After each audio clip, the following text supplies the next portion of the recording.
Grace and peace, beloved of God. This is Apostle Cheryl L. Richardson, and I'd like to welcome you to this week's version of Shatter the Silence. We are going to be discussing domestic violence and gun violence on this week. Hey, Kelly.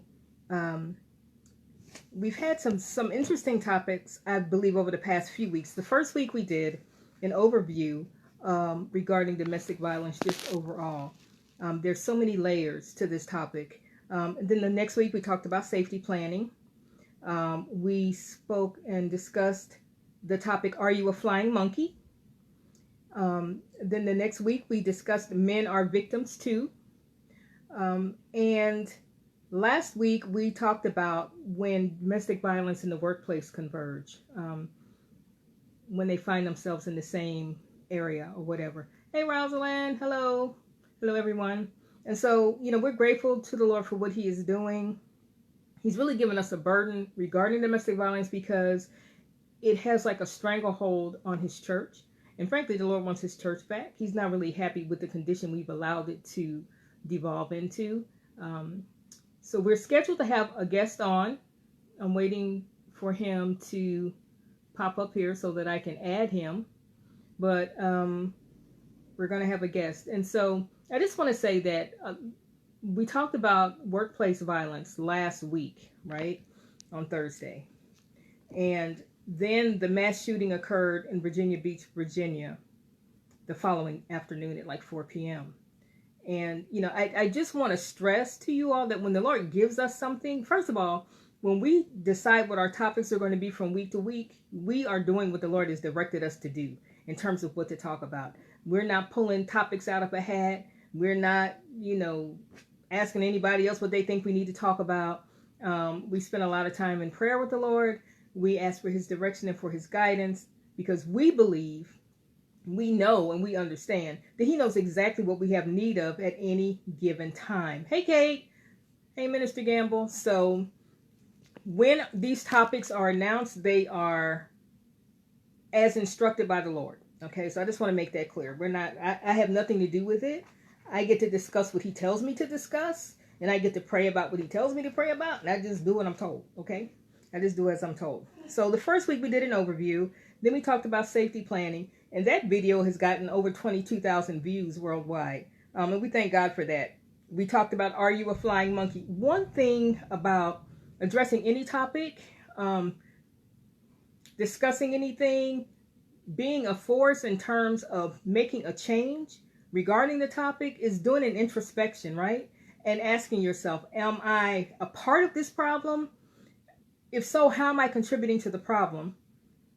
And if I'm declaring that I'm not a part of the problem, what am I actively doing that establishes that? Where's the evidence to support the fact that I'm not a part of the problem? So merely being complacent makes us a part of the problem. Being apathetic makes us a part of the problem. Being self-absorbed makes us automatically a part of the problem. Any problem that we have in society, if we're not actively engaged in trying to fix it by investing of ourselves, our time, our emotional strength, our commitment, our finances, then we are part of the problem. Because really all it takes for a problem to exist is for the people who have the power to change it to choose to do nothing for what seems to be good reasons to them, okay? So I don't want to be a part of the problem, and that's not a conversation I want to have with the Lord. When he does call me home, why didn't I do something? I gave you an instruction and you didn't follow it. I'm not trying to have that conversation. So we're going to talk about gun violence on this week. But it was really challenging for us in our spirit on last Friday because there was such a heaviness on Thursday, even when we were doing the broadcast about domestic violence in the workplace. For that to happen. And so we want to offer our condolences to everyone affected by the mass shooting in Virginia Beach. Now, if you can picture that you go to City Hall, you go to the water department, you just go to pay your bill, and someone comes through there shooting people. It's like it's difficult to wrap your brain around, but it's becoming so commonplace in this country. Now, typically, over 50% of people who are the perpetrators in a workplace violence, mass shooting type scenario have a history of domestic violence. We don't know that about this gentleman. We don't know that he had that history, but we do know that he was married and he's been divorced for about a year and a half. So something clearly went wrong in the relationship. All right. Initially, they stated that there was no indication, there was no sign, there was no problem. And everything in my spirit said that's not accurate. What happens is this, beloved. We don't pay attention. We dismiss things. We explain them away. We make excuses for them. We feel like we're judging if we say what we're actually looking at, or that we're being negative. You know, and so what it does is it allows that darkness, it allows the isolation, the depression to just take hold of folk, and then they act out. And so the thing is, it's very unlikely that there was zero indication that he was not okay. His neighbor says that he noticed I think it was a female, that she noticed him sitting in his vehicle very early on Friday morning, like at 6 something in the morning. And normally he doesn't go to work that early, and he was just staring straight ahead. What's normal about seeing somebody sitting in their vehicle just staring straight ahead as the sun comes up? That's not normal, especially if you don't normally see that. So there were indicators. There are also reports that he had a physical altercation with coworkers prior to this. So if you have a quiet, soft-spoken person who is suddenly becoming irritable and agitated to the point where a physical altercation occurs, is that not abnormal? Is that not abnormal? It doesn't appear that that's the way he typically conducted himself. Okay? So we must, at a minimum, right? Even if you want to look at it from a purely selfish perspective, at a minimum, we need to pay attention to our own surroundings so that we can understand what's going on around us when people are having a shift in mood, when they're under a lot of pressure. And it has to be pressure to them. It doesn't need to be something that we believe is legitimate pressure. Okay. So I just wanted to say that. And the other unusual thing about the shooting, the mass shooting in Virginia Beach, is that the shooter was African American. Now, I'm not saying that African Americans aren't capable of this behavior, but I am saying that statistically, normally, African Americans, that's not the way they act out. That's not the way they act out. So we tend to not do that. So it's unusual that he did that. It appears, well, he worked there, so he had a key card, right? But it appears that he walked through very methodically and shot people. So because he worked there, and these were his co-workers, he knew where everyone was. One co-worker said he passed him 3 times that day. He never said anything to him. He made eye contact with him.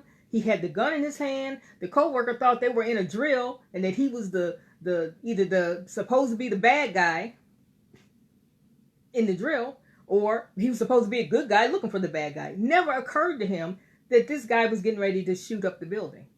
But he's walking around with the gun in his hand. Right? He used a silencer. His weapons were purchased legally, which lets you know that even having gun laws in place does not necessarily make us safe. That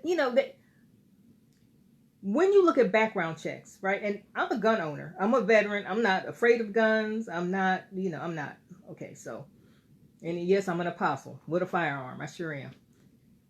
Here's the thing. The background check is only going to work if there's a background to be checked, right? So enter our corporate complacency. When there are illegal actions that take place, when there are domestic violence incidents and they're not reported, okay? If I'm involved in a domestic violence incident and I don't report it, typically it happens again, and I'm probably not going to report that either. It may happen again. It may escalate to the point where someone outside of the relationship now gets involved. Now it becomes a matter of record. But if this person comes completely unhinged before there's anything on the record, there is nothing preventing them from purchasing a firearm. And the reason that they can purchase the firearm is because when they broke the law and committed domestic violence, it was not reported. I'm going to just let that sink in. When we don't obey the law that is already in place, right, you can expect a problem. It's contributing to a greater problem. So every rule, every law, just in life, typically developed because there was a problem, right? The law didn't usually precede the problem. Typically, there's a problem. It becomes a greater problem. And a law or a rule is put in place to contain the problem. When we circumvent it, no matter what excuse we use, we can get deep and mystical, sprinkle it with scriptures, sprinkle fairy dust, call down fire from on high. At the end of the day, if someone has been engaged in a domestic violence incident and it's not reported, you're setting yourself up. First of all, the next time when you do report it, as far as anybody's concerned, that's the first time. It might be the 51st time, right? So that means that the attention that is brought to bear on the situation, right? Even for something like you want to get a restraining order. If you go to the judge and say, well, they looked at me funny from across the room and they pinched my arm one time, you're probably not going to get one. But if you're telling them that and you're omitting the fact that 10 other times they did other things and they strangled you and they kicked you and bit you and punched you and locked you out of the house, you probably get it. You understand what I'm saying? So when we minimize the problem, especially in the name of spirituality, we need to stop that. But when we minimize the actual issue and the actual challenge, we cannot get the proper strength of help that we need. And that applies to the word of God. That applies to the law of the land. Okay, if we're not transparent about what is actually occurring, we are a part of the problem. No matter what excuse we give, no matter how we dress that thing up, we are a part of the problem. We are. Okay? And so this is what happens. So many times people will try to go get restraining orders and they can't get them because all these other times you're not reporting it. You're not reporting it, and the law is not designed to overreact, right? So if we minimize what our issue is, we cannot get the proper help, even if there are those who stand ready to help us. And so it's so important that we become more responsible and accountable and understand that God, even from a spiritual standpoint, does not need for us to minimize anything. He is the God of what's actually going on, not the watered down version that we don't mind people knowing about. He's already God. But we have to acknowledge that there's an issue. And we have to acknowledge that we need help with it. And then we have to avail ourselves of the help that is available to us. Okay? So I just wanted to say that. And again, praying for those who were affected. How horrific it must be for somebody that you know and that you've worked side by side with for 15 years to come through and shoot you. I mean, so the PTSD, the trauma that they will have to deal with after this, those who have survived, the loss that the families are dealing with, all of that. His own family, who at least had the decency to release a statement expressing their condolences. I can't imagine what it must feel like to have a family member that has brought that much pain to so many other people, so much prayer is needed in that area. Now, I wanted to share with you, let me see if my guest, I don't see them. Oh, where are you? Don't see you. Hopefully he will come on. I don't know where he is. Okay. So I want to share some statistics with you, okay? Just so that we can put this in perspective, what the connection is between domestic violence and let me move this chair. What the differences between the connection between domestic violence and firearms. And tomorrow is National Gun Violence Prevention Day. Tomorrow is, and so people are supposed to wear orange in support of it. If you are interested. Gun Violence Awareness Day. Okay, so 20% of intimate partner violence victims are not the partners themselves. And I've touched on this before, but it's important for you to really, really think about this. 20% of intimate partner violence victims are not the partners themselves, but family members, friends, neighbors, persons who intervened, law enforcement, first responders, and bystanders. So this is why we say that there's something that each of us can do in order to kind of curb the tide of domestic violence. And we may not all be able to be upfront and personal in the venue where all of this action is taking place, but there is something that we can do. Okay. when you do get engaged, when you do involve yourself, you do become a target, because the abuser is really resentful of anything that supports his victim gaining strength, gaining independence, understanding who they are, understanding that they have value, the desire to reclaim their life. So if you play that role in a victim's life, right, and you're encouraging them to be all that God intended them to be, and that you are reminding them that they have value and that Christ died for them, and that means that they are important and they have a right to live without being mistreated, you're not going to be a favorite person of the abuser, okay? The presence of a gun, and you hear me say this almost every week because it's important. The presence of a gun increases the risk of homicide in a domestic violence situation by 500%. And I think, and I would like my guest, if he gets on here, I don't see him yet.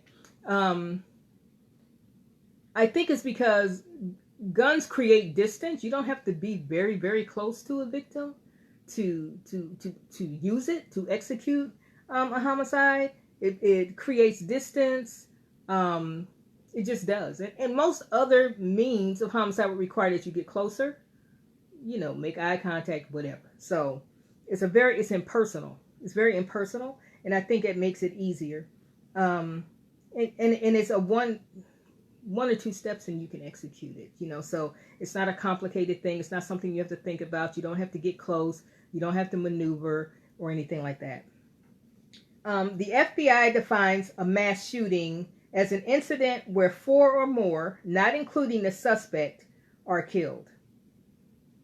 So there's actually a definition for mass shooting, okay?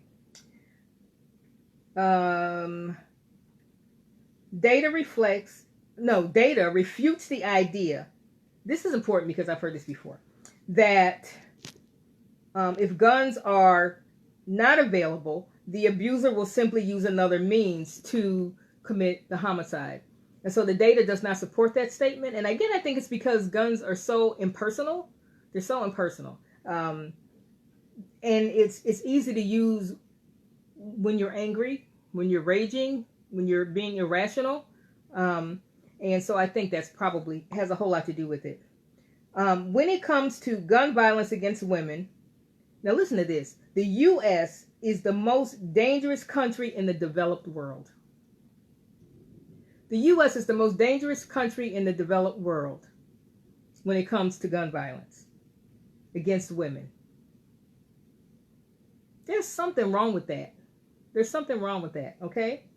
So when you compare us to all these other nations that we consider developed nations, we are leading the pack in terms of homicide against women as it pertains to gun violence, okay? Women are 16 times more likely to be shot in the U.S. than any other developed nation. So we have a 16 times greater chance of being shot here in the United States. And in an average month, 50 American women are shot to death by intimate partners. And that's an average. So that means that sometimes it might fall below 50 and sometimes it's above 50, okay? Nearly 1 million women alive today have been shot or shot at by an intimate partner. Nearly 1 million have been shot or shot at. All right? The United Nations says that the most dangerous place for a woman is in her own home. That's where she's the least safe. That's where something is most likely to happen to her. Okay?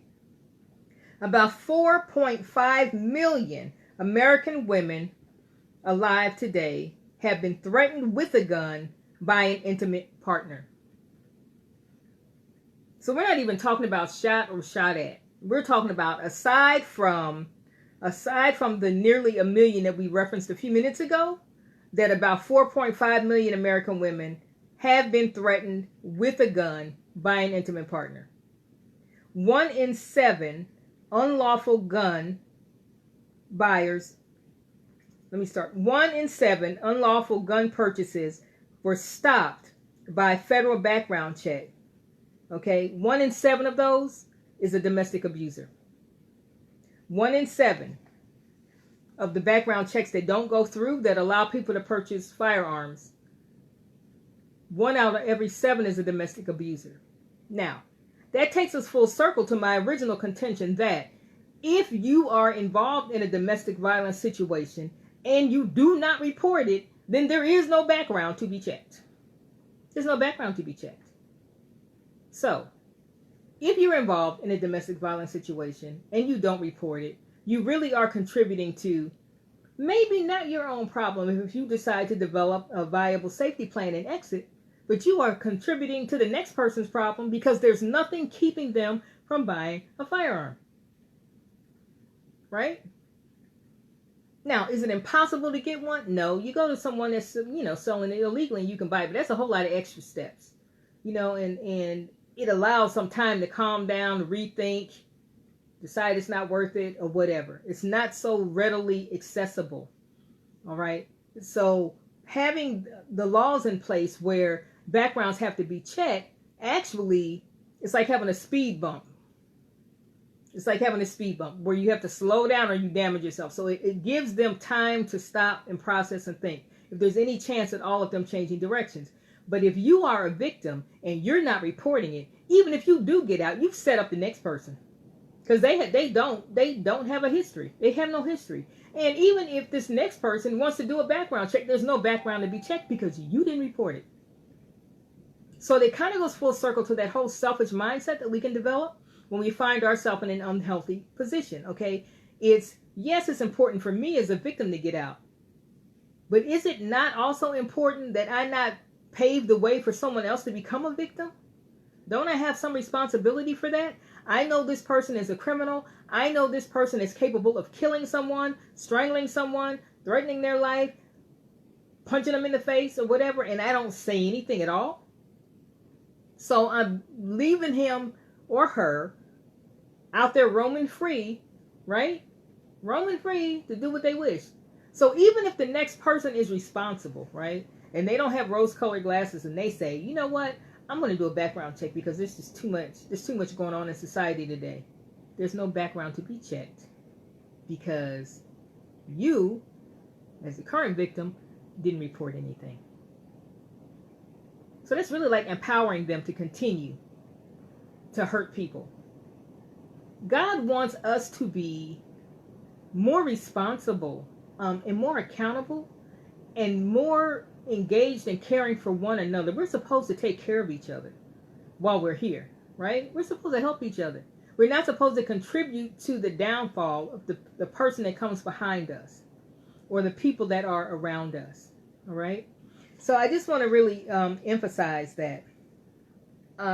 Since its inception in 1998, the Federal Criminal Background Check System, or NCIS, has blocked more than 300,000 gun sales to domestic abusers. So that means that there's a very large percentage of people who are abusers, both male and female, who seek to own a firearm. Now, the Dwayne Craddock, the shooter in the Virginia Beach shootings that just occurred last week, purchased his firearms legally. But if he didn't have a record that indicated that he shouldn't have it, then there you go. If he had other issues that should have been reported that weren't reported for whatever reason, then there you go. So to a very large degree, the reason that these things can continue to happen is because we have become so complacent. And these things happen and you may or may not hear about them. There were several school shootings last year that I didn't even hear about them until the end of the year. And I was like, when did that happen? So the news media is not even reporting it. It's almost like if the body count's not high enough, then it doesn't get any airtime. Okay. So I wanted to also talk to you about, let's see. There are only 15 states that require abusers that are subject to final domestic violence restraining orders to relinquish their firearms. 15. That's not even half of the states that comprise the United States of America. So only 15 states require that if you have a history of domestic violence, if you have a restraining order, that you relinquish your firearms because of the restraining order. What kind of sense does it? I can't even call that a loophole. I don't know what that is. You could drive a 18 wheeler through the whole left. If a person who has a history of violence can keep a firearm legally, it makes absolutely no sense. It makes absolutely no sense. And these things are allowed to exist because we don't get involved. We don't get involved when it's time to vote. We don't get involved in terms of researching who people are who we're putting in office. We don't get involved in midterm elections. We don't pay attention to the bills that are being introduced and how watered down they are. We don't pay attention to, I know we get a lot of spam and stuff in our inboxes, but we don't look at any of it for the most part, right? So these conditions are allowed to exist that create an untenable, unsafe environment for all of us. It's unsafe for all of us. It doesn't have to be that I did anything to you at all. If you're not stable emotionally and you think I look at you funny, that's all the reason you need. And if you have a firearm, then it's really, really easy to hurt somebody or to not rein in that impulse, right? So think about the people that you come into contact with on a day-to-day basis. Think about how many times maybe you've passed a coworker or whatever and they didn't seem to be quite themselves. Did you ask them were they okay? Did you offer any assistance? Did you just keep going? Okay? This is something that we can all be involved in terms of helping to make it better and honestly making it safer for all of us. I don't see. All right, Brother Howard, if you're on here somewhere, you need to let me know so that I can. I can get you on here. I'm having issues with this phone, so that I can get you on here.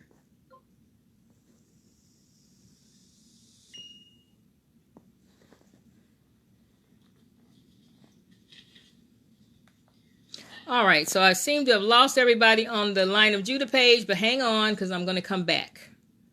Okay, and let me see if I don't see him. See a lot of folks, but I don't see him. I don't know what happened. Okay, bear with me. Let me get back over here.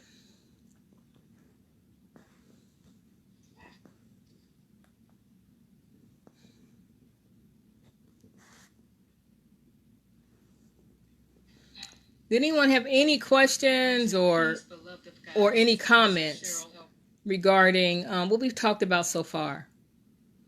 I think that it's very, very important that Richardson, and I'd like to welcome you to this thing is just doing what it feels like doing right now. At any rate, I know that it's something that's on the Lord's heart. He is concerned about our safety here. He is concerned about the effort that we place into looking out for one another. So I really encourage you to get involved, be intentional about being involved. And oftentimes, even those who are victims, those who are survivors, or as I prefer to call them, warriors, distance themselves from that situation. They don't do anything about helping. They don't do anything about helping people who are currently in that situation. And so that's the thing that I find concerning. Okay, I think we're going to come back over here. Okay.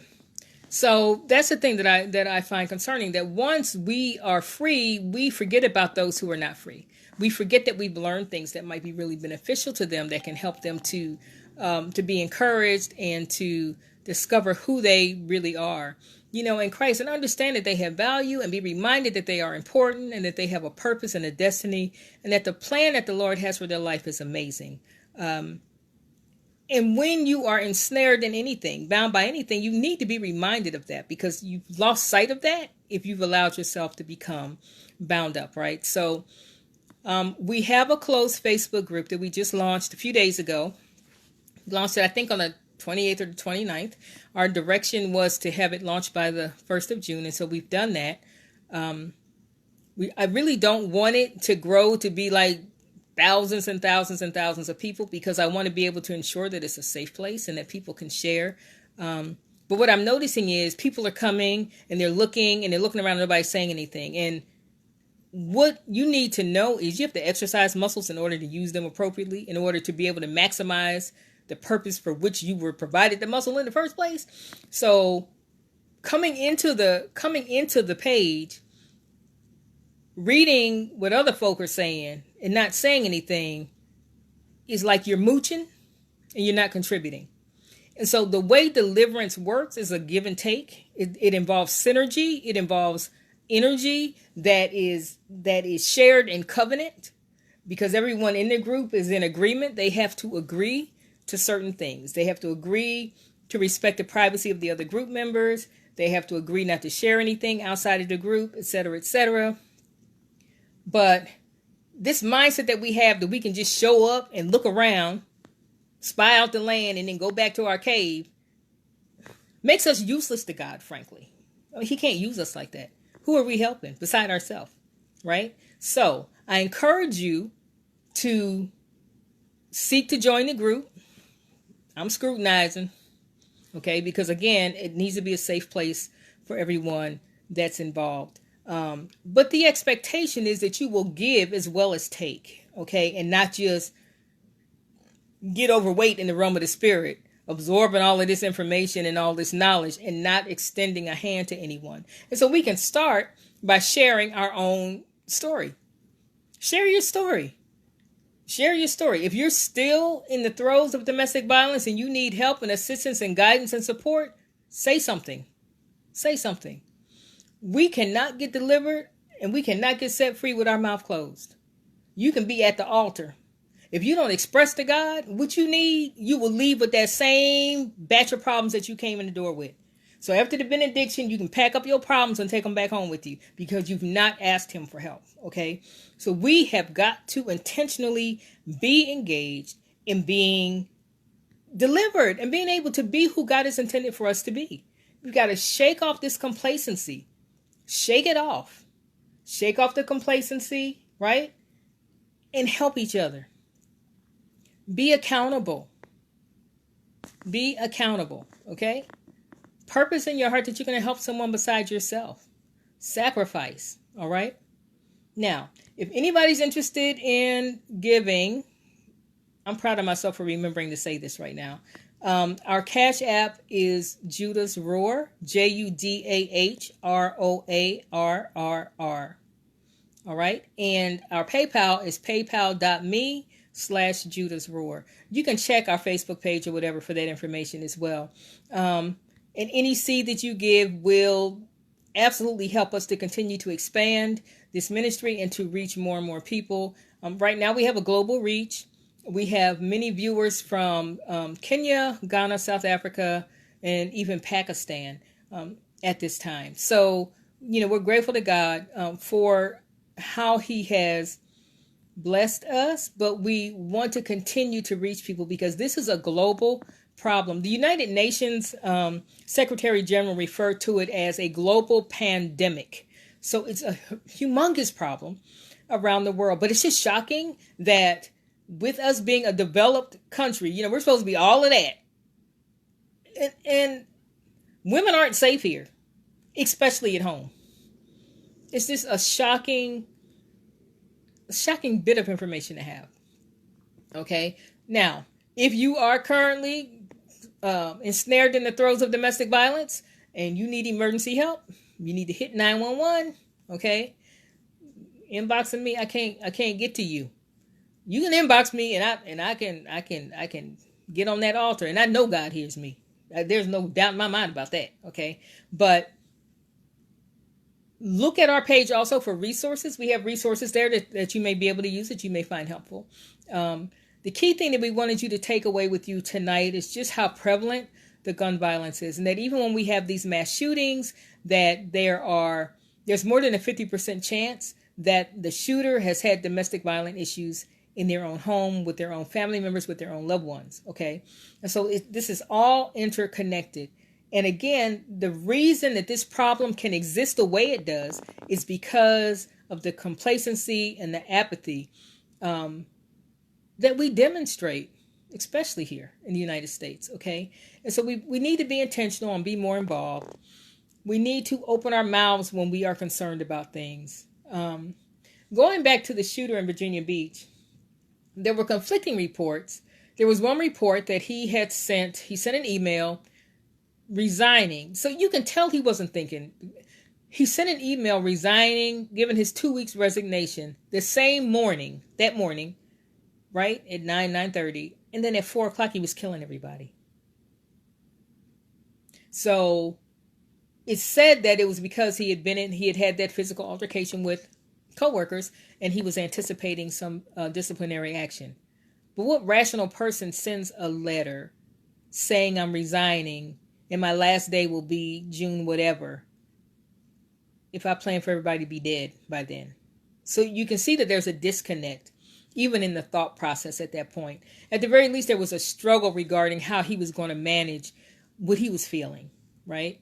And he exchanged pleasantries with a coworker in the bathroom, brushed his teeth in the bathroom, that told him have a good weekend. Yeah, you too. And he didn't kill him. So there's no real rhyme or reason. The key is being observant and opening our mouths and telling the truth, right? Reporting what we should report, and stop making excuses for inaction, because that only allows for the evil to continue to take root. That's all it does. Okay? All right. So I still don't see the guest, so I don't know what happened with him, but maybe he'll be able to come on another time. We appreciate you all. If you subscribe to our blog, which is judasroar.com, if you enroll in one of our courses at Anointed Fire Empowerment courses, either of those things, if you log on to our Line of Judah Global Impact Ministries website, then you will automatically be sent a guideline for developing a safety plan. Okay. We talked about safety planning before because it's very, very critical. So I'm going to say this and then we're going to go. If you are currently in a domestic violence situation and you just love into pieces and you just believe in God, you need a safety plan. Okay. God told me to tell you, you need a safety plan. If you have decided, I cannot do this, I got to get out of here, you need a plan for how to exit safely. And if you are already out and you thanking God and you just grateful and excited and you starting your life over, I promise you need a safety plan. Okay. Now, 30 to 90 days, and I try to say this every week, 30 to 90 days from the time you leave your abuser, there's a heightened danger around you, so be aware of that. We talked about last week about how the workplace becomes a very dangerous place because it's the one place that the abuser is pretty sure they can count on you showing up to. And they probably know your schedule, they know your routine, they know your coworkers, they know where you park, they know what time you go in, they know what time you get off. If you don't tell people at work that you're having this issue, that you're having this problem, they don't know that they should be concerned when they show up. When the abuser shows up in the parking lot, they have no idea that they shouldn't be there because you haven't told them anything. Okay. So again, secrecy only empowers the enemy. Secrecy and silence only benefits the abuser. It does not help the victim at all. Okay. So you need a safety plan, whether you are still there and think it's going to be okay, whether you are planning to leave and just can't do it yet, or you have just left, you need a safety plan. All right. If you have questions about that, like I said, log on to any one of our sites. You'll get a free sample, an outline to help you to piece one together. I recommend that you get in touch with domestic violence advocates in your area. If you have a problem establishing who that is, reach out to me and I will help connect you. Okay. Our goal is to keep you alive. Our goal is to keep you alive and to help you to regain a level of healthiness emotionally, mentally, spiritually, so that you can go on and live your life on purpose with purpose. Okay? All right. God has no intention. He did not send his son to the cross for us to endure what we're enduring down here. Some of this stuff we're not even supposed to be doing. We're not supposed to have to deal with some of this stuff. But we have to be a part of the solution. All right. Okay. So, again, if you're interested in joining the group, it's Dominion Over Domestic Violence. Okay. It's the name of it's a closed group. That means that anyone can find the group, but no one can see who's in the group unless they're a group member.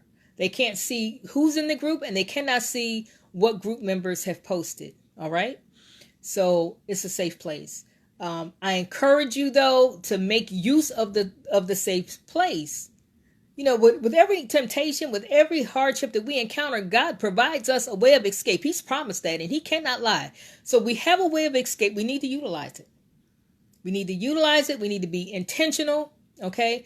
We need to stop being deep and mystical and put some hands and feet to these prayers that we're launching all the time. Okay. God expects us to do what he's equipped us to do. And there are those of us who are not afraid to be identified with a specific cause or specific, whether it's popular or not. We're not concerned. We're not scared. We're not intimidated at all. Okay. So all you really have to do is come alongside someone who's already at it. That's all you have to do. Join forces, okay? And we can get ahead of this thing and annihilate it, because it is destroying lives. It's destroying lives. It's it's so all inclusive, the damage that it does, okay? So we love you. We love you. We love you. Keep us in prayer. We're praying for you. All right. Hey, Roz. Vic. Vic, promise me you're not cooking while you're watching. Okay. And we will be back on next week. And probably within the next few hours, or let me know what the topic is for next week. And then we'll go ahead and post a flyer for that. Feel free to share our postings, to share our flyers, because the more that we can educate people about domestic violence and how it affects us and impacts us, the less of a stronghold it would be for the enemy. Okay, people have to understand that there's a way out. They have to understand that there's a way to do it, right? Safely. I promise you, God will create the ultimate safety plan. Ultimate, I know from experience, the ultimate safety plan. Okay. I've been the victim of a kidnapping. I've been through all kinds of crazy stuff. Great. And I look back and I'm thinking, what was all of that? Okay. And so I understand now, because now I understand what it feels like to not only walk through it, but to survive it. And how to navigate even while you're in it. I'm telling you, you submit to God, right? You tell somebody. Don't you fall for that okie doke about don't tell nobody what happens here stays in here, and cover your partner and cover. Whoever telling you to cover your partner and they mistreating you and pulling guns on you and punching you in the face, they need Jesus. They need to locate their spine and they need to go sit down somewhere. Okay? I said it. I'm not taking it back. Stop hiding mess. Expose it. Expose it, expose it, expose it. What none of us want is for God to do what he can do to address this stuff, right? It's much better if we figure this out. It's much better if we figure it out and do what we need to do with his help and asking for his assistance. So I know that there's life on the other side of domestic violence. Whether you grew up with it as a child, whether you have experienced it as an adult, whether you grew up in a household where it was prevalent, or whether you wandered into it as a teenager and didn't know what you were getting into, it is our goal to educate the public about all of this, what to look for, what it feels like, what the lies are that we tell ourselves that makes it okay to stay in a situation like that. And here's the thing. If you're not careful, you'll become an abuser yourself. You'll become an abuser yourself. You'll navigate to somebody that doesn't have the wherewithal to walk away from you, and you will do to someone else what's been done to you. All right? Now you are the problem. You're no longer a part of the problem. Now you are the abuser. You are the problem.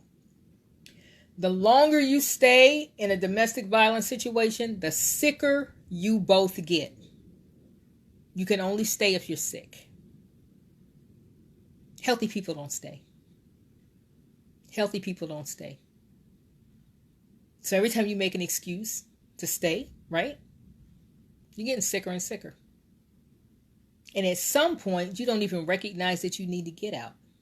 Okay, so that's so dangerous. It's so dangerous. And it's not what God intended. So we love you. God bless you. Thank you for tuning in to Shatter the Silence. We'll be back on next Thursday. You just have to watch all of our pages to see what the topic is. God hasn't told me, but typically he'll tell me when I sign off tonight. He'll let me know what the next topic is, and cause me to start preparing for that. But just remember the statistics that I shared with you, because they are like mind-boggling, okay? But we can get ahead of this thing if we come together, get educated ourselves, right? Fine tune our interactions with one another. Make sure that we're being who we're supposed to be to one another. One of the things that I ask God to do for me all the time is whoever I'm supposed to be to, whoever it is, to you, that I am authentically that entity to you, whatever that relationship is, that I'm true to it, and that involves being transparent, but it also involves being truthful when there's an issue or a problem, okay? And it does not involve covering, lying, hiding, minimizing. It does not. Church people, please stop it. Please stop. Men as well as women are victims of domestic violence across socioeconomic, educational, racial, sexual preference, orientation, identification, across all those lines. Okay? Domestic violence is well represented in all of those categories. Okay? We don't have the active interaction from ministry leaders who are often tagged. Listen, I ain't scared. I'm going to tag you because you're not going to tell God that I didn't bring it to your attention. Okay? And it's interesting how many big name ministry leaders have yet to come on board out of their mouth publicly for more than 2 minutes about domestic violence. Right? Makes you wonder what the problem is. The Bible says, so the preacher, so the people. So the church cannot be as complacent as it is without having a lot of complacency at the top. I said it. I'm not taking it back. I'm not taking it back. Y'all praying for me? Oh, there you are. What? You still want to come on? I'm just now seeing you. You want to come on? I don't know what to do here. So maybe if you ask to come on, then I can add you. Because right now I don't see you except for you saying hi.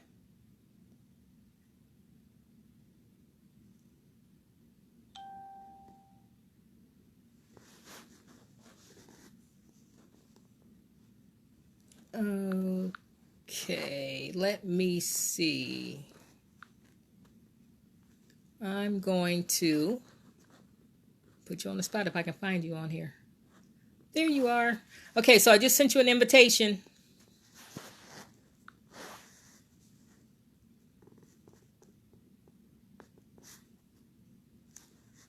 I just sent you an invitation. Okay, here we go.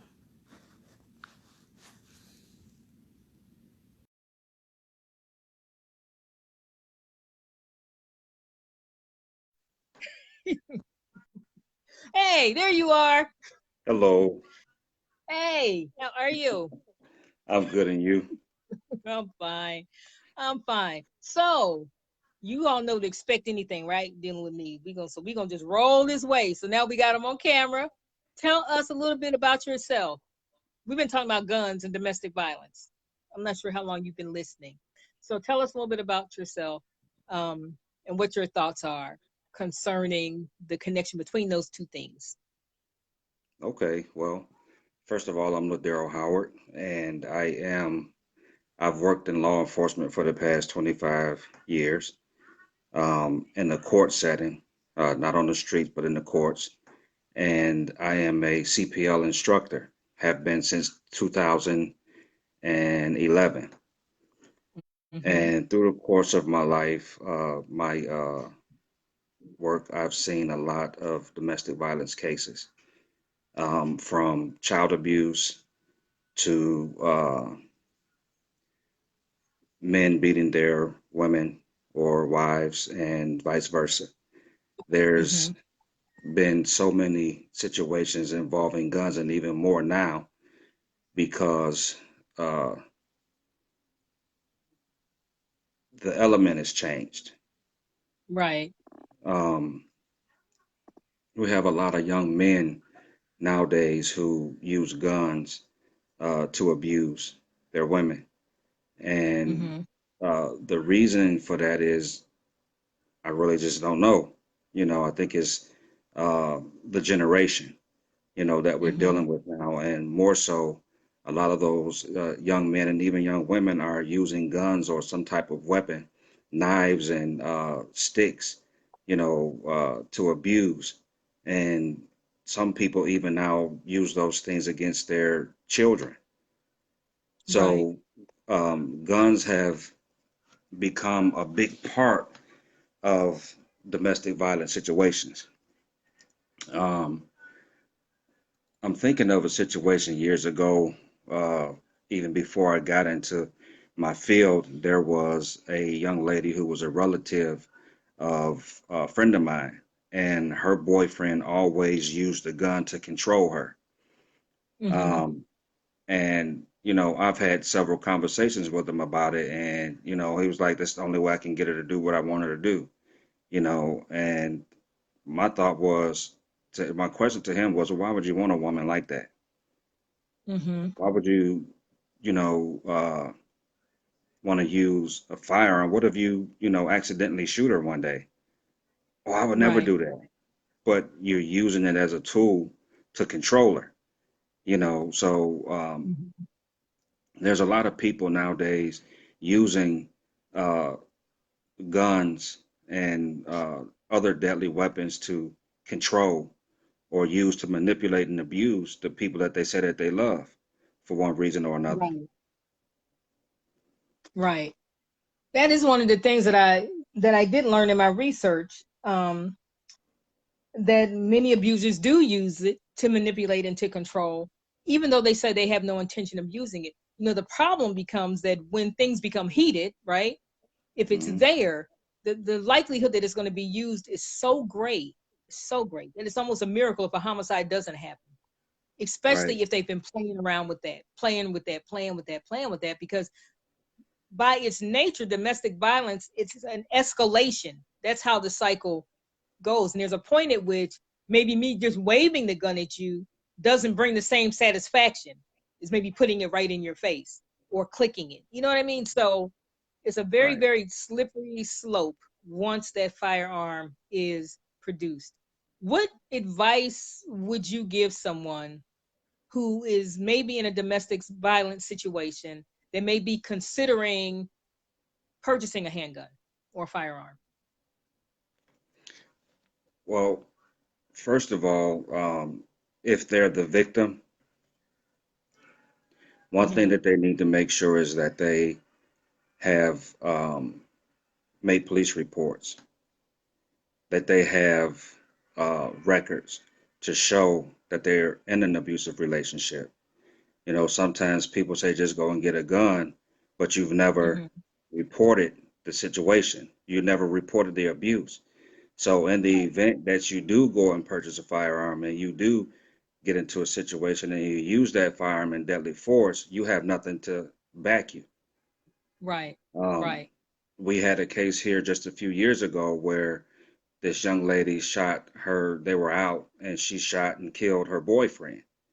And Mm-hmm. her defense was he had been beating on her and had been beating on her for a long time, but she had never reported it. Right.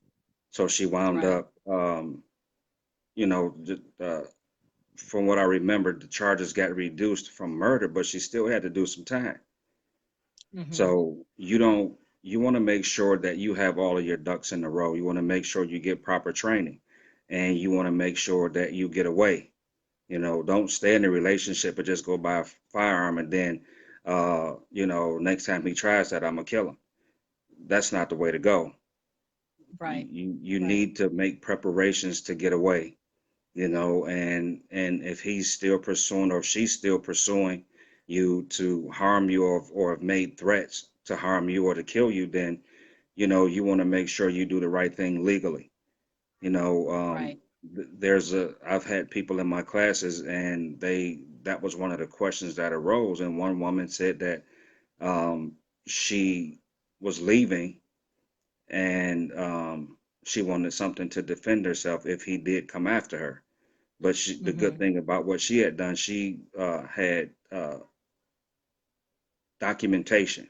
She had police reports saying she had been um, to the hospital, from when he beat her, then raped her, Mm-hmm. and nothing was really done about it. And so she decided the best thing for her was to leave, and it's sad in some cases like that where, you know, uh, people feel like if that's your husband, you're Hmm. supposed to give it to him when he wants it, but not like that, Right. and Right. that's a thing that's not talked about a lot, especially in the church. You Right. know, you have I've Matter of fact, seen. the complete opposite sometimes is expressed in the church. You know what I mean? It's just we got to stop. We got to do better. Go ahead. I'm sorry. I apologize Right, for my so outburst. that's okay. So I've heard some leaders talk about, and it was more men than not, talking about how their woman is supposed to give it to them whenever they wanted it, you know, Hmm. um, and that's a subject that we can talk about for years, and some people still won't get it, you know. Right. Um, why would it becomes abuse if you just think she's supposed to give it up when you want it? That's another form of domestic violence when you force her, Yeah. you know, Right. uh, to go to bed with you. Now, she may not, think of it that way, and she may be angry or whatever afterwards, but it's still a form of abuse. It is abuse when Right. she's not It is. willing right It is. then, and you force her in the bed and you force her to do it. You force her, rip her clothes off. That's rape. Wife That's or right. not, that's Right. rape. Girlfriend or not, that's rape. That's abuse, and that happens a lot more than people are willing to admit. Right. Right. And I think it's important too. I want to add to that if an environment in the home is created where either partner is intimidated or fearful to say no, that is also abusive. It's It also is. abusive. If I'm saying yes because I'm afraid to say no, that's abuse. Yeah, it is. If I'm saying yes, if I'm going along with it because I'm afraid of what will happen if I don't, that's abuse. That's No matter right. who the perpetrator is. That's So right. we've got to look at how we're defining things. And I would say especially in the church. I ask questions. Who decided that that's what that meant? Who decided that no matter what the man wants or no matter what the woman wants, they're entitled to it because we're in covenant. Covenant involves an exchange back and forth. It's not one side overpowering the other side. There's a balance in covenant, That's right? right. So it's we've got a lot of work to do. We've got a lot of work to do, but we have a lot of unlearning to do. Is what we have. A We lot of do. things that have been instilled in us are working against us and keeping us in bondage. We think that we're being spiritual, right? And I'm using the hashtag silence is not spiritual. It is not. You don't get a spiritual cookie with sprinkles on top for hiding evil. You do not. And that is not what God requires of us. You know what I mean? It's not what He requires of us. So when we look at firearms and how prevalent they are in domestic violence in the United States, that a woman is more likely to be shot and killed here than in any other developed country, that That's the right. least safe place for a woman is in her own home, not the grocery store, not standing in line at the bank, not driving along at night, but at home where she should be safe and where her guards are probably down. This is where she's least safe. So, what is it that you think that we can do as church folk? What can church leadership do to address these issues um, in our congregations? Well, it comes to the point of being uh, of not being so super spiritual. And one of the things that they have to do is to talk about the issues that are right in their face, which Right. in many cases they don't. Some people have say that certain things aren't for the church. Who said so? You Exactly. have Who people, decided that? right? You have people sitting in your pews and they're going through situations that they never get an answer for. And Right. some people say, well, maybe you should seek counseling. But if you have a whole congregation, say 2% of your congregation, they're in domestic violence situations, and Mm-hmm. somebody comes to you to ask questions about it or to um, say that these things are happening to you, to them, it should be addressed. And Right. one of the problems is there's a lot of pastors who are the abuser. Yes. So it's never going to come up.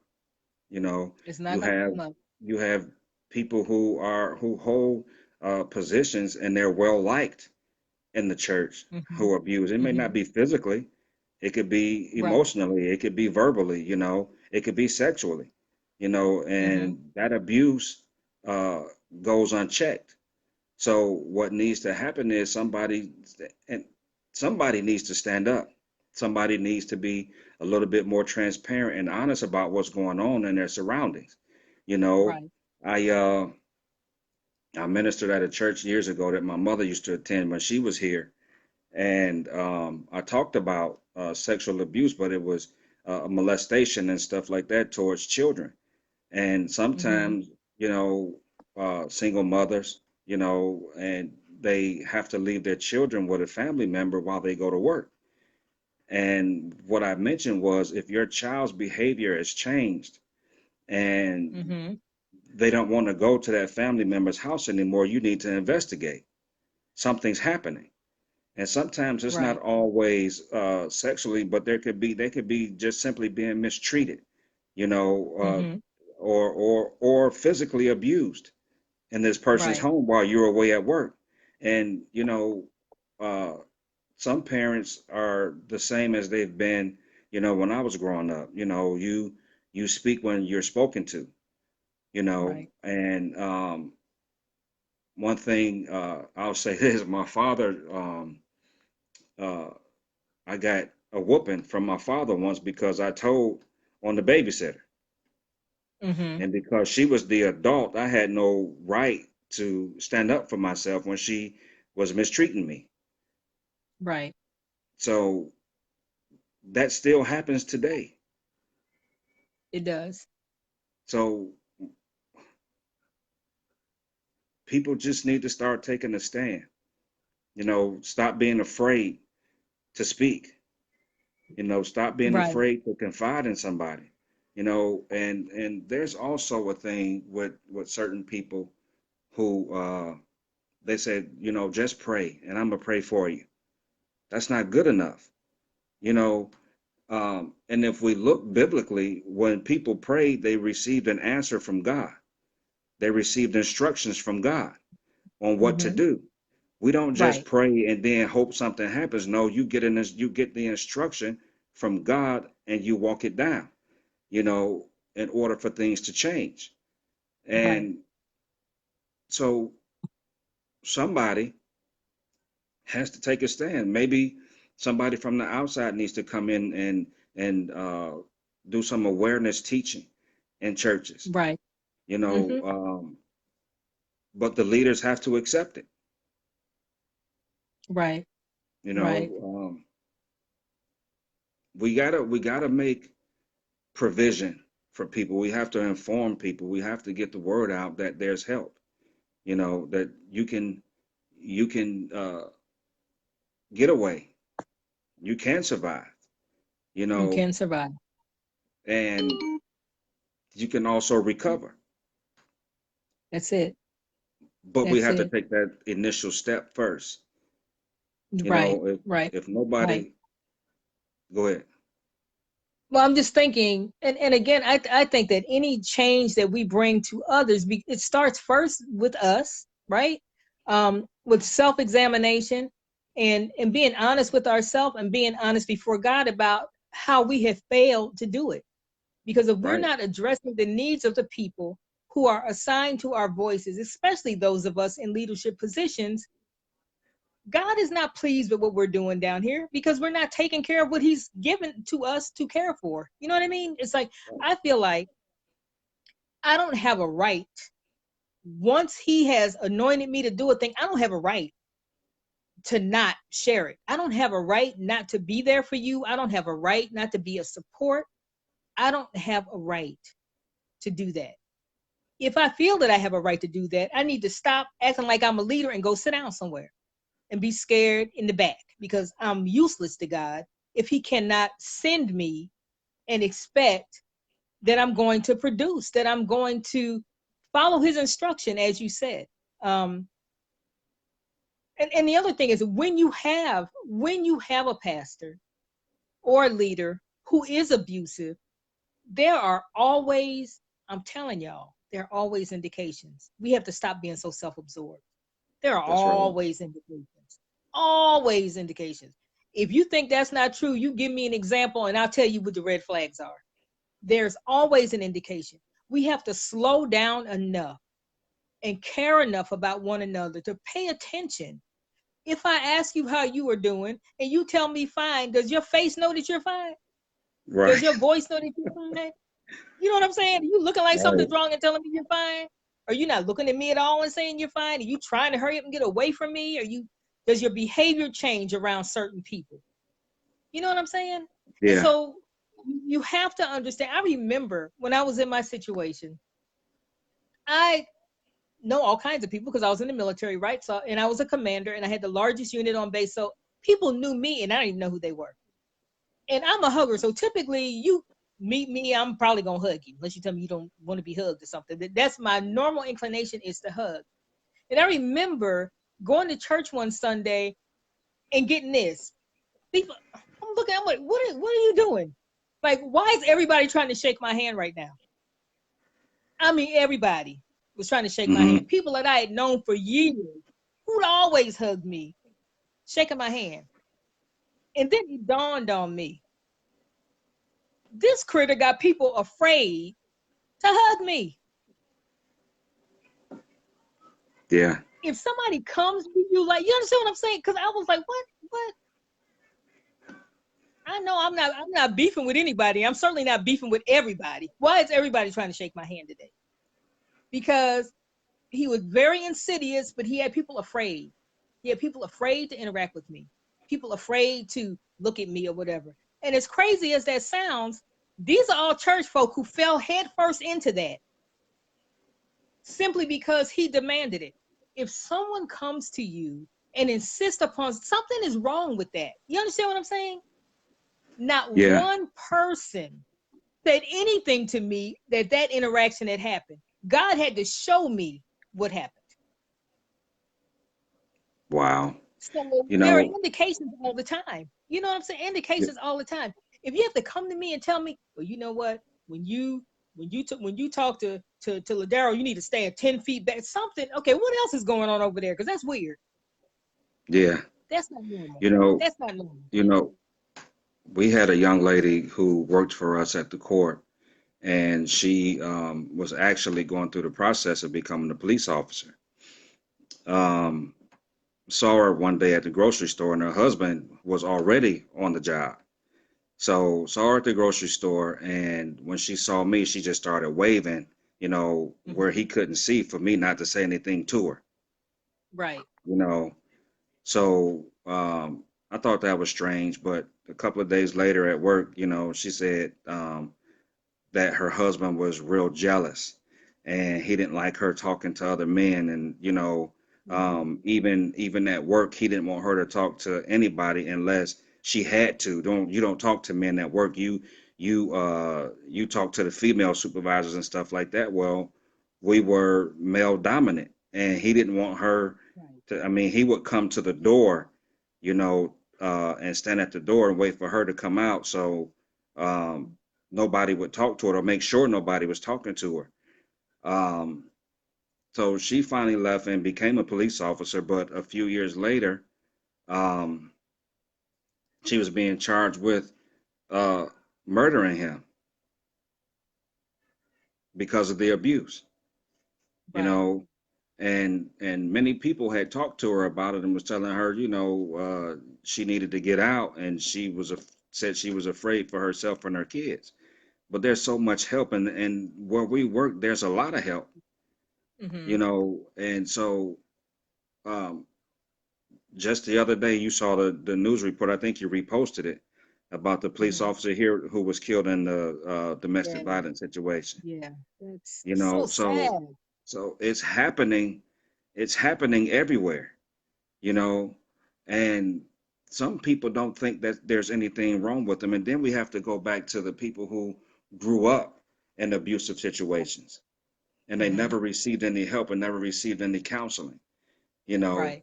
um, I, I know when we talked on the phone, I told you about my aunt who had been in that abusive marriage. Well, Mm-hmm. one of my cousins, he um, had picked that up in his relationship. So he was, somewhat of abuser, but he had to get himself some help, you Right. know, and and his life has changed dramatically. He's a totally different person and he doesn't let that anger control him anymore. Right. So there's a lot of people who they're in situations where they're just so angry because of whatever situation. Some people it stems from their childhood, some people it stems from something that has happened to them, through the course of their life as an adult in Right. relationships, and they've become bitter and they've become angry, and the only way they know to relieve their frustration is to hurt or break something or somebody, Right. you Right. know so it I believe that the people that are called by God to a specific level, that we have a responsibility to be a help to the people that God has called us to. And if we're Right. informed, it's up to us to inform the people that we're leading. Even if we don't know about the situation, there's times where we need to, and I believe that God will let us know when something is wrong, especially with the Yeah. people that's sitting in our churches and they come to us, Absolutely. that have submitted themselves to us as their leaders. God will let us know if Absolutely. we're keen, if we have a keen ear, if we really have a relationship with God. Because one thing we got to understand is, and this is a reality, that a lot of people that pastor churches ain't called by God. Exactly. So They they call don't have. themselves. Right. So they don't have a relationship with the true and living God. That's just the way that they make their money. That's their livelihood, and they Right. become great and eloquent speakers and they do things, to push their agenda. But when it really comes to the hurting and the loss and the abuse, they don't know what to Right. do and they really don't care. And they don't care. They don't care. That's not their primary concern. Right. And I know that God will absolutely, I mean, I know from personal experience that God will absolutely let you know, because I remember when I was pastoring a local body in St. Louis, we had an altar call and I'm praying for people. And I stepped in front of this young woman and God just let me see what she was experiencing. And I said, who's been hitting her? And I looked through the audience and my eyes locked. I knew exactly who he was. I'd never seen this man before in my life. Hmm. And I asked him, you been beating on her? No, I said, God said you have been. And then I prophesied to him, if you touch her one more time, something bad's going to happen to you. And I went on to the next person. I was done with it at that point. But I know that God will show you. And I'm not saying that that's what everybody needs to do, but that's what God released me to do that day. He needed to understand that it was no longer a secret. Right. It's no longer a secret. Somebody besides you know what you've been doing. And I'm not scared of you. I don't love you like that. Okay. I don't love you. I don't even think I like you right now. Okay. I don't love you like that. I'm not in the heart with you like she is. So you're not going to intimidate me into being quiet. So, but we have to be more involved, and we have to be sensitive, and we have to slow down. We can't just be thinking about the pot roast that's in the crock pot after the benediction. How are you doing? I'm fine. How are you? I'm fine. It's also Mhm. superficial. If we just slow down, if we just slow down, there are indicators all over the place, all over the place. There are indicators, and we've got to be willing to extend a hand and to be a help. Now, I mentioned earlier that when you do become identified as far as the abuser is concerned as a source of strength and help, you become a target. You do. I'm not gonna whitewash. You become a target. They can't stand you. You fill in the victim's head with all this stuff, and you the reason they're gonna want to leave. But if God has directed you to help a person, then that's what you need to do. That's right. And it's at that point that you need to be able to rely on your faith, right? You need to be able to believe God.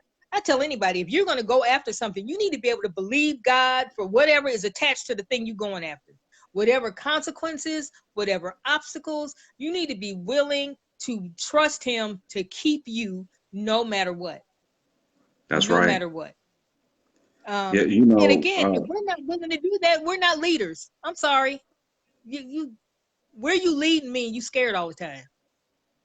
I'm not going nowhere with you because you're scared. You're scared. right. Scared people get hurt. You, you know, what I've heard a lot over the years, and one of the things is fear. But you have people who say, I just tend to mind my own business, you know, but when it happens to you, you want somebody else to Hmm. mind your business. And Right.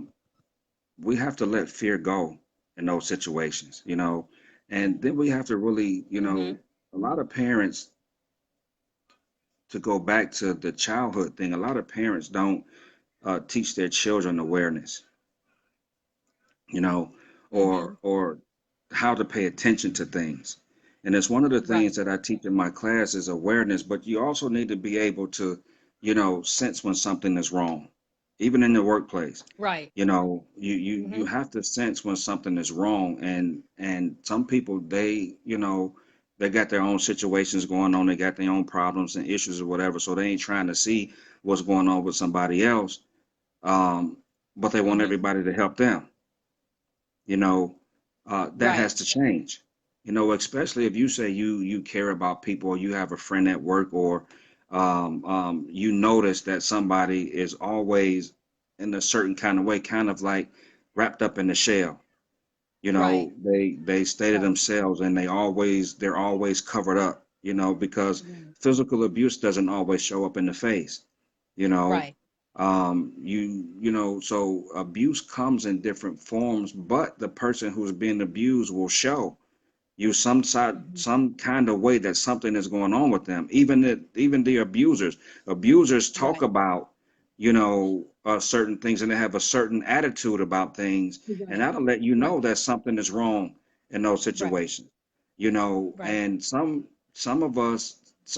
men have friends who they know are abusers, and they won't say nothing. They won't even check him Right. about it, you know, No. for No. whatever reason. So those kind of things have to change. And I don't thank God for the abuse that I've seen happen to my aunt and to other people, but I thank God for uh, what I learned from it.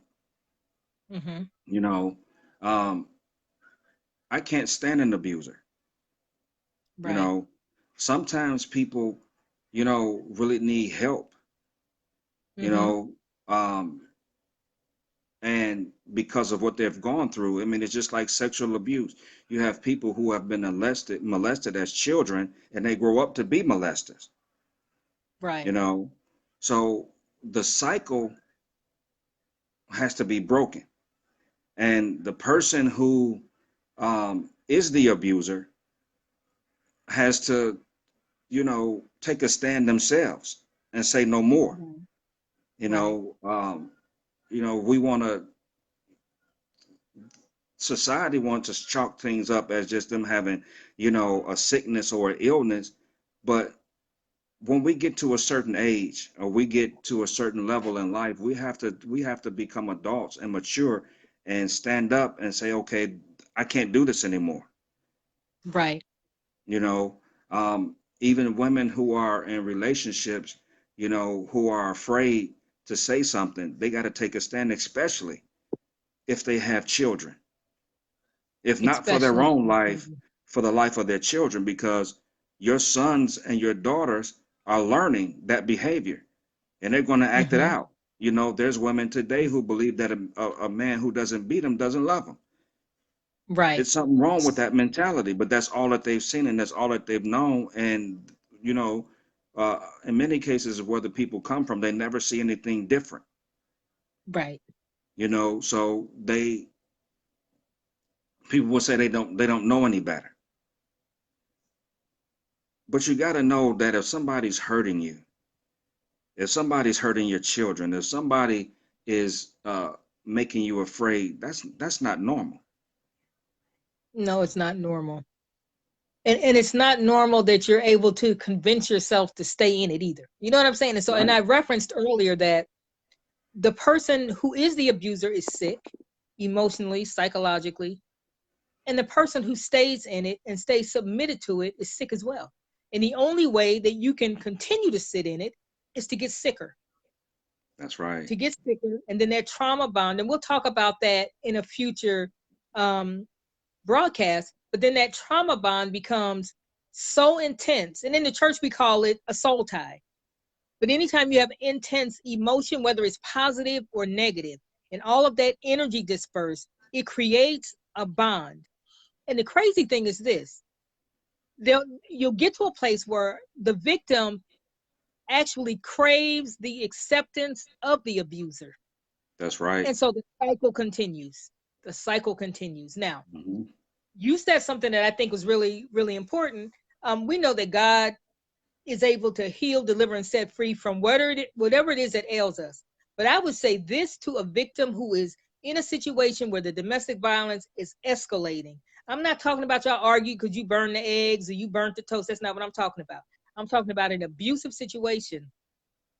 The likelihood that that person is going to get better while under the same roof with you, slim to none. Slim to none.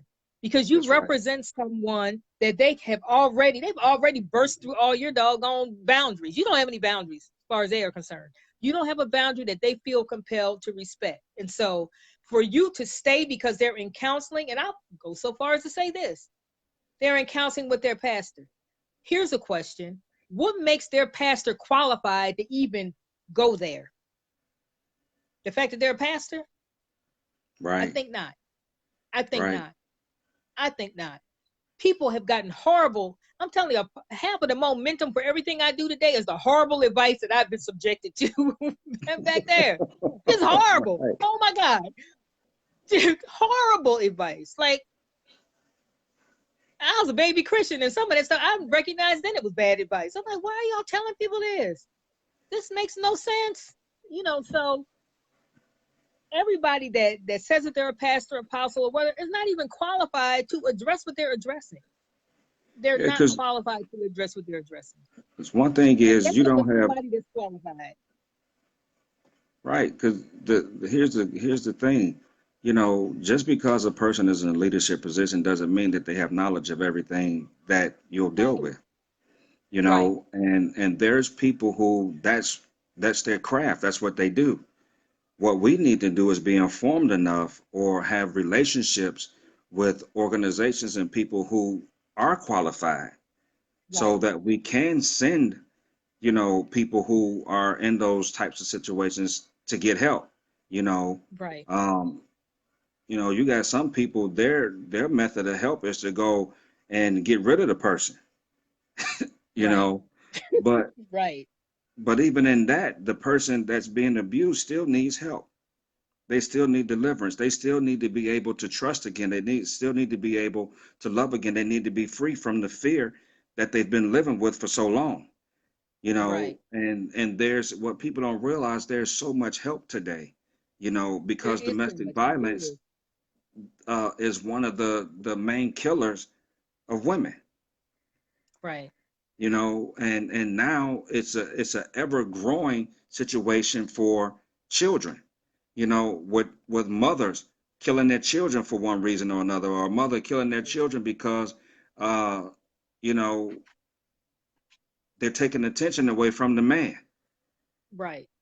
for whatever reason. And then there is that right there is another mental issue, another form of sickness where, you know, some man or some woman would cause you to take the life of your child because they're taking attention away from them. You Right. know, that's, you know, it's really something. Um, it's a hard pill to swallow that these things are happening. You know, It's a lot. It's a lot. But and yeah, it makes me think about how much overlooking, how much looking the other way, how much of that has taken place in order for us to find ourselves where we are today. In order to right, find ourselves where we are. You know what I mean? It's like right, it's I feel that the church has fallen asleep at the wheel. yeah, And and our lives down here are not this giant spiritual Tesla that drives itself. You know what I mean? We have a responsibility to our God. We have a responsibility to one another. And like I said, I believe that that begins with introspection, with being honest and being contrite about the things, the areas in which we have failed. And I would say again, if you're in a domestic violence situation and the person is saying, I'm going to get help, I got dropped on my head at birth, my daddy left me, my mama was a crack addict, whatever the issue was, you need to get away from them until they have established that they are okay. Because they're not going to get better with you under the same roof. They yeah. won't. That's the I've crutch. never, I've never seen that. I have never, and I am a therapist, and I've never seen that. And I have dealt with victims. I've dealt with abusers. I've dealt with drug addicts. I've dealt with alcoholics. You name the population. I've spent extensive time treating them. And I'm telling you that I have never seen a situation that gets turned around unless there is a separation of some sort. You have, because it's like a drug, it's like an addiction. It's like an addiction. And once a person has mistreated you that way, it's hard for them to accept that they could never just get what they want from you anytime they want it. It's just the human condition. It's just the way, it's just the way we think in our flesh. So and even I'm gonna say this because we just started the private Facebook group. I'm letting y'all know right now, this is not a hookup group. You hear me? It's not a hookup group. Let me let me just make that abundantly clear. Don't come in here looking for nothing. Okay, but deliverance. I'm serious. I'm gonna tell Jesus. I'm telling now, because when you're in a situation like that, it's like an addiction, right? What does AA tell you? What does NA tell you? They tell you that for at least a year, when you're in recovery, and this is beyond the point where you acknowledge you have a problem, because you're not in recovery until you acknowledge you have a problem and you take that first step to address the problem, right? Hmm. That you shouldn't even be involved in a relationship. You should not be involved in a relationship. So don't be hooking up with nobody in a DV group. Don't do that. Don't do it. Bad idea. Real bad idea. Okay. Once you are healthy, the things that appeal to you will be completely different, and you'll be repulsed by the things that drew you in the past. Repulsed. You'll be so Right, sensitive to it, you smell it. You will know when it enters the room. It don't even have to say nothing. Okay, you'll be like, I don't want nothing to do with that. right. Okay. So it's important that we not try to find excuses for staying in a situation that's unhealthy, right? There is no way someone can make me believe that it is God's will that a woman get murdered in her own home with her children in the next room or her children sitting right there. That begins a generational curse that is unreal, and that is not God. It's But not. the Bible tells us, right, that with every temptation that we encounter, there's a way of escape. And temptation does not necessarily mean like eating that extra piece of chocolate cake or taking a drink, right? Or having Hmm. sex when we shouldn't be having sex. Temptation is anytime we take matters into our own hands. Anytime we're tempted to do things our way. Anytime we're tempted to not listen to sound biblical advice. When we don't want to do what God has declared that we should do, that's temptation. When we think we know better than God, that's temptation. For anybody who's watching this Facebook Live and think they have a better idea about how they can get Ray Ray to stop punching them in the face, that's temptation. That's temptation. But there's always a way of escape. And how does God do that? He provides us with information, right? That's right.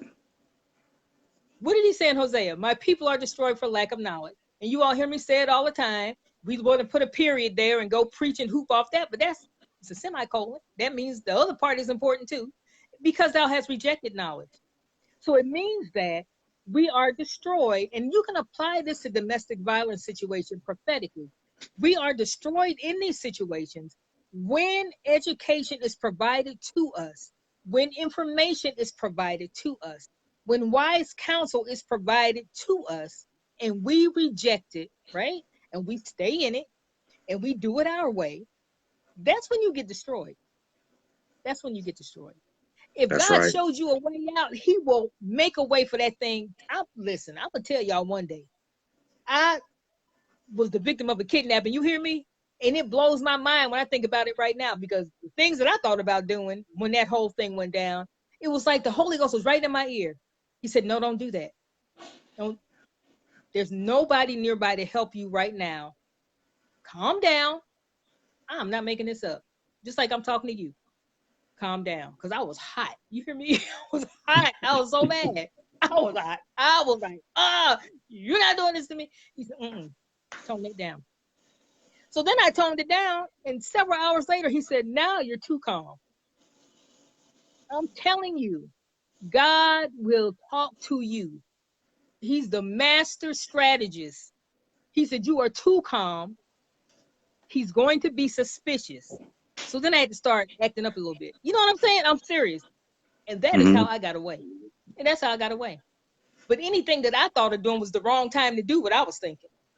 So again, he will always provide a way of escape. It's when we see broadcasts like this, or when people come to your class, right? And you show them how to safely handle a firearm, and you tell them under what circumstances that thing should be unholstered, and when it shouldn't be, and what to do and what not to do, and what strikes to use, and how lethal they can be. When they reject that information, then things go haywire. When they don't follow the instruction, then things go haywire.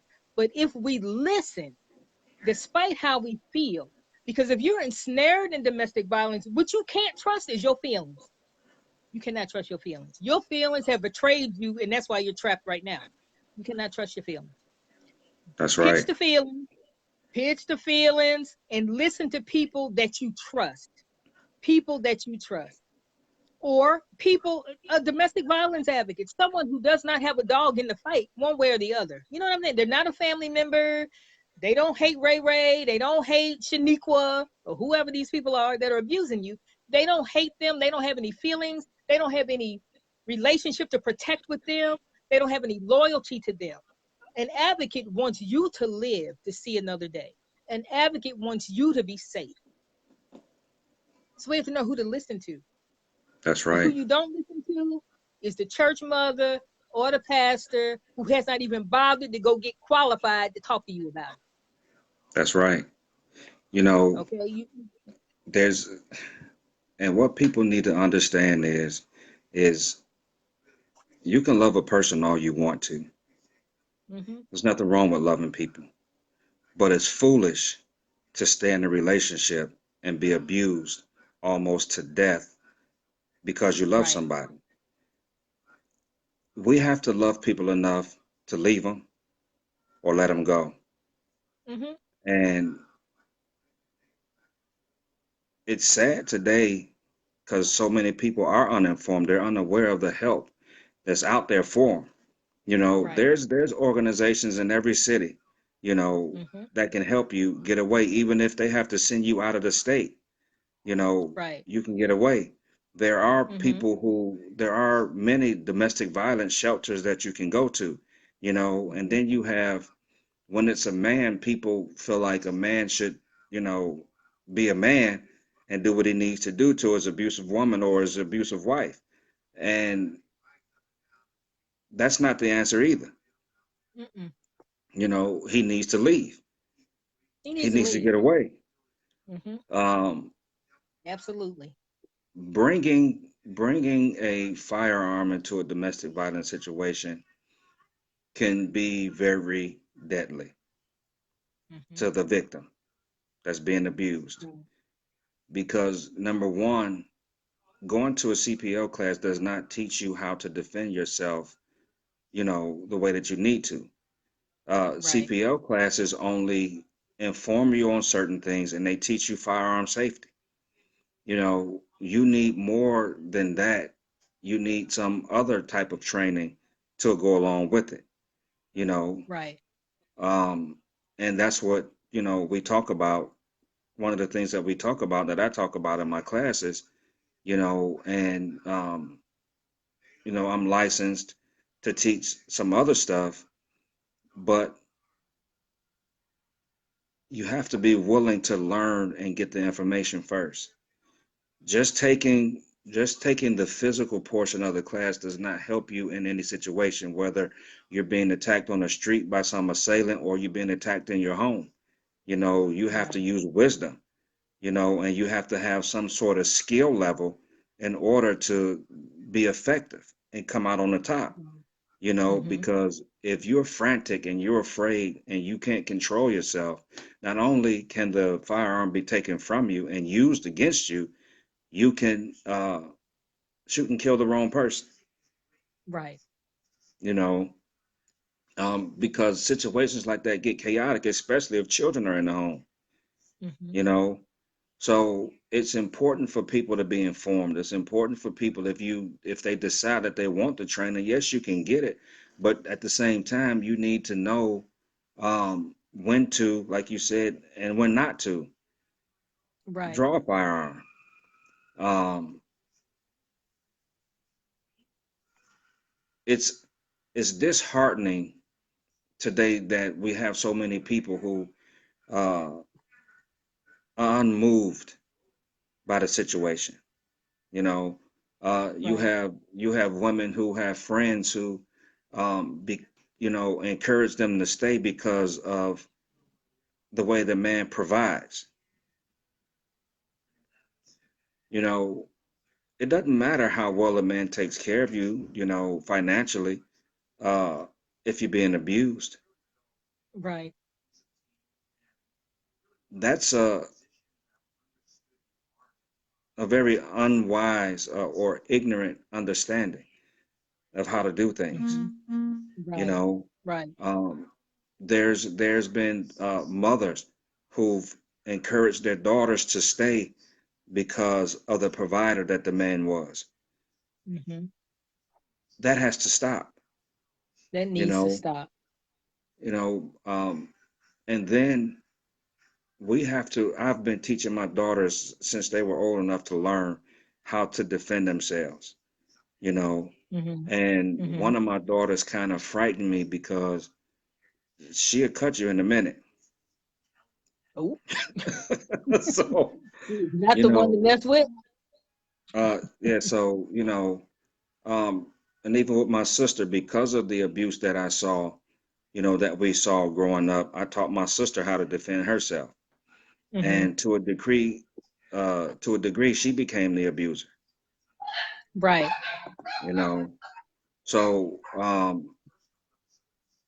them being informed and having some sort of skill set and just being uh, aware of the character of people, knowing, or being able to sense the signs that a person is Mm-hmm. controlling and manipulative, and that could be a possible abuser. Those are some of the Right. things that people need to learn. Just because a guy's cute, you know, or a woman is beautiful, um, Right. doesn't mean that they have some dark issues. You know, Right. and by me working in the courts, we've seen so many people, very handsome young men, come in there, and they have some sort of mental issue that they have to take medication for.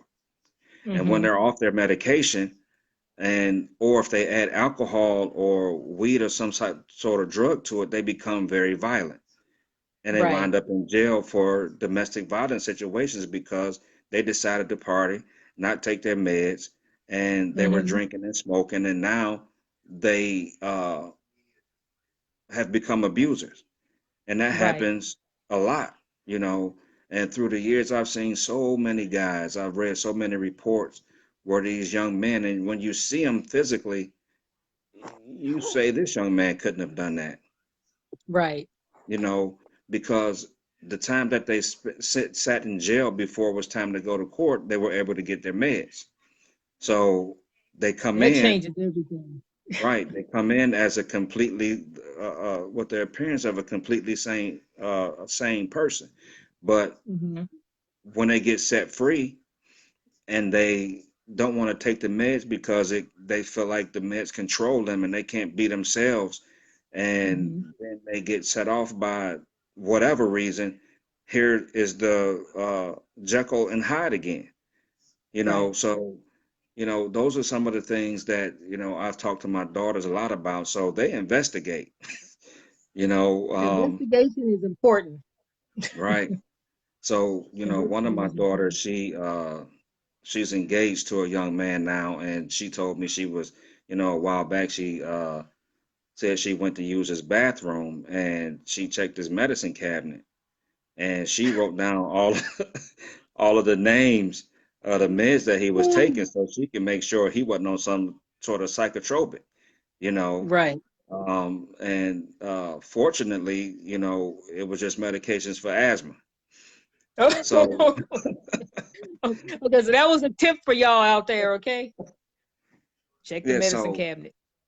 yeah, so and those are some of the things that I learned during the course of my career, and I teach it to my daughters and I talk about it in the classrooms. You have people that come to the class, they're married, but those are some of the things that I tell them to teach their sons and their daughters because it Right. works on both ends. You have young Hmm. women who are on meds too, and when they're Hmm. off, they're like little demonists.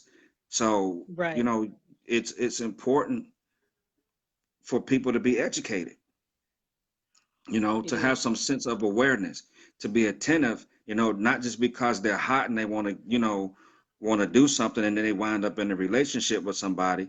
You need to make sure that the person that you're dealing with, and maybe this person you want to be serious about, you need to make sure they don't have any issues that's going to cause you to at some point wind up in the box, you know. Right. And Right. and that goes for men and women, young men and young women. We need to. There has to be a high sense of awareness. You know, Hmm. um, I'm gonna tell you, I'm afraid for many Of. reasons. For people that's out here. Especially I got granddaughters and grandsons growing up. You know, Hmm. they need to be trained. They need to be taught. They need to understand, you know, that first of all, you can't control or manipulate people, nor should you allow them to do that to you. Hmm. Right. Um, and then, was having a conversation, and you got people there, they're going through divorces, Hmm. and that's something that I dread. I pray to Hmm. God that nothing ever happens in my marriage where we have to separate because I'll be afraid to date again. Hmm. You know, that's something that's concerning to me because of what I've seen. You know, Hmm. um, through the years, and just from the court cases that I've sat in on, and reports that I've read. And then people that I work with, some of these people, you know, are, scary to say the least. You Yeah, know, word. um, I've seen, very beautiful women that will flip on you in 2.5 seconds, Hmm. and they don't even look like the same person.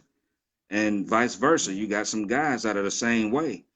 you know. Mm-hmm. So um, it's really important that we sound the alarm, Right. you know, that we don't become silent.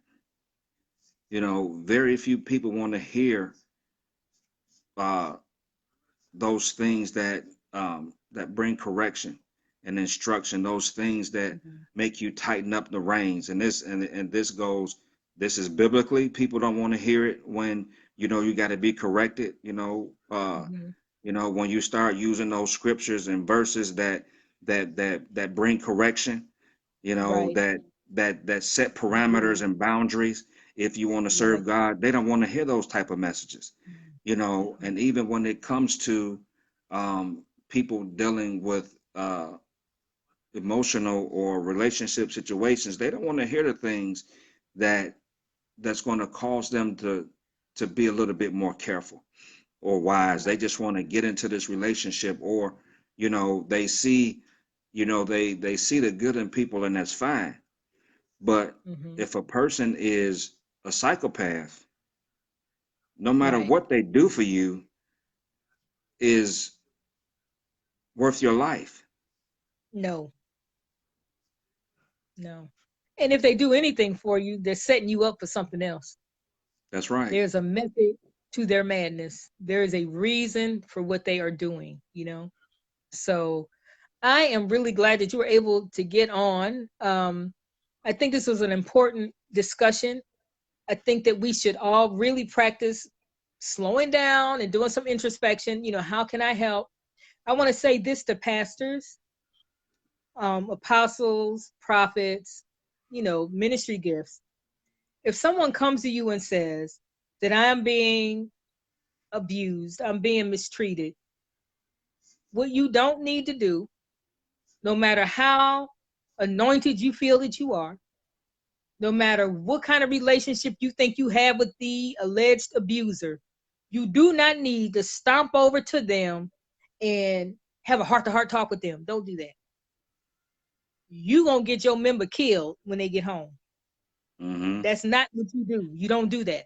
And so it's important, and this is why we launched the online platform. It's important that leaders understand that they don't know what to do and they need to be taught how to manage these things so that you don't make it worse. There are things that we can say and things that we can do that will make it worse. You understand what I'm saying? Now, when I prophesied to that man at church, is because God told me to. I didn't know them people. He told me to. My feeling was something bad was going to happen if he did not know that it was now public knowledge that you were mistreating her. So God led me that way, so that's what I did. There have been other instances where I've gone and picked up people who's had all their belongings thrown out on the street or whatever, and they have stayed in my house because I'm not afraid and because I understand what God has directed me to do, and I trust him to protect me in it. You understand what I'm saying? So whatever amount of involvement that we decide to extend, we have to, as people of faith, be able to believe God to keep us safe, right? And we have to continue to listen. So when he gives us an instruction, continue to listen. The thing that I want to make everyone aware of is this: it is not unusual for a victim to leave an abuser and go back 5, 6 times. On average, a woman leaves 7 times before she leaves for good. The problem is she might get killed at time 4 or 5. She might not get 7 opportunities. You understand what I'm saying? Mm-hmm. Usually there's a lag time and when they even start reporting it. So by the time they tell you he slapped me or she scratched me or she hit me with a plate or whatever, how many other things happened before they started counting? You understand? So the cycle has already started. Typically, when you become aware of it, the cycle is well underway and it has repeated itself several times, several times. Okay. And we'll take one broadcast and talk about this, the cycle of violence itself, because there are certain behaviors that are really, really connected to certain aspects of the domestic violence cycle. What we know is it continues to cycle until it's arrested. In order to arrest it, you've got to remove one of those things. You got to remove one of the components so that it no longer works. So that it no longer works. But as long as all of those issues, all of those responses I can provoke you, you respond this way. Then I apologize and you accept it. Then I bring you flowers and you say, okay. Then we cuddle. Then you cuss me out. Then I hit you. Then you hit me back. Then here we go again. Now go back around again. And the violence tends to escalate every time that cycle repeats itself. So the danger is, because church folk, we ask God for something, we expect He gonna do it right now. They may leave and they may go back. And if you help them and they get upset, they may very well say, Brother Ladaro Howard, he helped me. You understand what I'm saying? So you've got to Mm, be aware of that as well. Well, that's he right. helped me. Well, who helped you? Now we arguing. Well, so-and-so helped me and they ain't scared of you. Okay, so you cannot operate under the assumption that you're going to have anonymity. If you help somebody, you need to, as I learned in the military, prepare for your most stringent tasking and assume they're going to spit your name out of their mouth under pressure. Don't assume that your name is going to be kept secret. So the Bible says be men in business. We need to count the cost.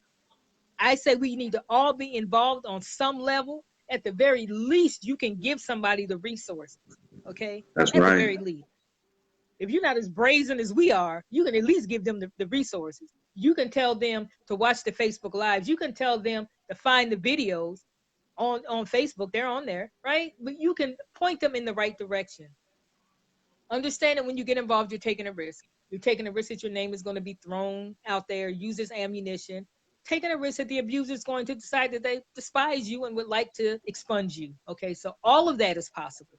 All of that is possible. But I'm saying consult God about what it is He expects you to do and ask Him to make you more sensitive to the people around you. I would be devastated if something happened to somebody that I came into contact with all the time. That would be devastating to me. Say, God, you talk to me all the time. How did I miss that? You know what I'm saying? So that's what's important to us at Lion of Judah, that we be able to hear and that God is able to provide for His people what He chooses through us. And each of us, if you consider yourself a ministry leader or not, if you consider yourself a person of faith or not, there are people who listen to you.